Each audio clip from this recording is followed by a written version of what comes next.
Tuljapur drugs तस्करी प्रकरणी आता तुळजाभवानी मंदिराच्या पुजाऱ्यांचीच नावं आल्यानं मोठी खळबळ उडाली आहे। या प्रकरणातील मंदिरातील 13 पुजाऱ्यांचा समावेश असल्याची माहिती समोर येते। विशेष म्हणजे पुजारी राजकीय पक्षाचे कार्यकर्ते आहेत असं देखील कळतंय।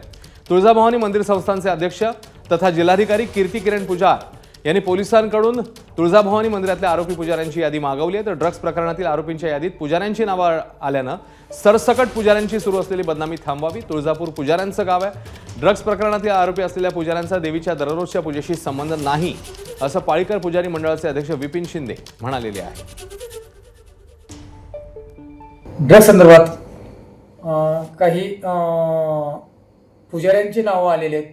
माझ्या हिशोबाने 10-11 नावं काय आलेली आरोपीमध्ये, पण अजून त्याची चौकशी चालू आहे। पोलीस प्रशासन त्याची चौकशी करत आहेत।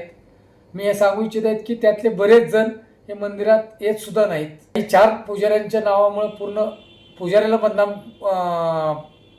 होऊ नये आमची अपेक्षा एवढीच आहे की पुजारी इथला वारंवार ड्रग्ज संदर्भात आवाज उठवत आलाय। शेवटी कायद्या पुढे त्यांचं काही आरोप सिद्ध झाल्यानंतर स्वतः आम्ही त्यांना बंदी घालू।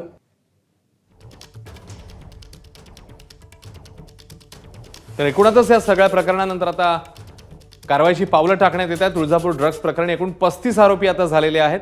ताजी माहिती समोर येते त्यानुसार ड्रग्ज प्रकरणी आतापर्यंत 14 आरोपी अटकेत आहेत, 21 जण फरार आहेत।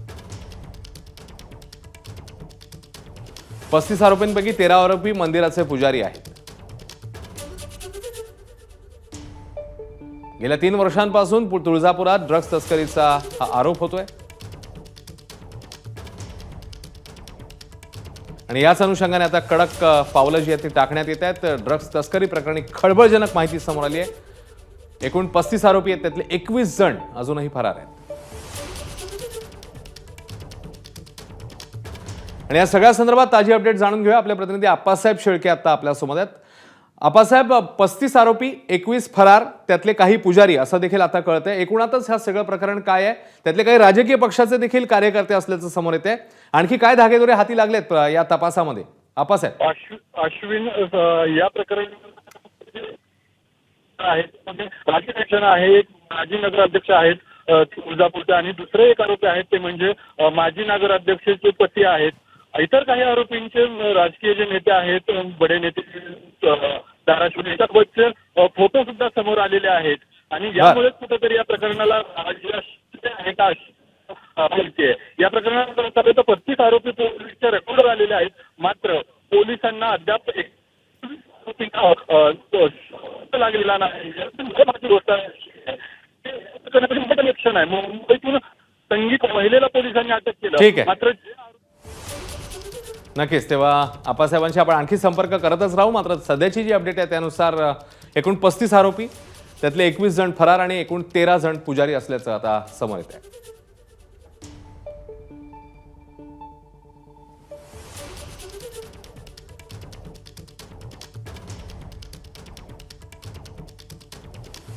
तुळजापूर ड्रग्ज प्रकरणामध्ये आता आणखी वेगाने पावलं टाकण्यात येत आहेत। एकूण 35 आरोपी आता जे आहेत ते समोर आलेले आहेत आणि त्याच अनुषंगाने पोलीस पावलं टाकतायत। 13 जणांची नावं ही समोर आलेली आहेत आणि उरलेल्या 22 जणांसंदर्भात आता शोध सुरू आहे। आरोपी पुजारी हे राजकीय पक्षाचे कार्यकर्ते आहेत हे देखील समोर आलेले आहे। त्यामुळे आता हे कोणते राजकीय पक्ष आहेत, कुणाचा त्यांना वरदहस्त आहे, कोणाकोणाची साथ त्यांना या सगळ्या रॅकेटमध्ये किंवा या प्रकरणामध्ये होती आहे, या सगळ्या गोष्टी आता येणाऱ्या काळामध्ये स्पष्ट होतील। एबीपी माझा, उघडा डोळे बघा नीट।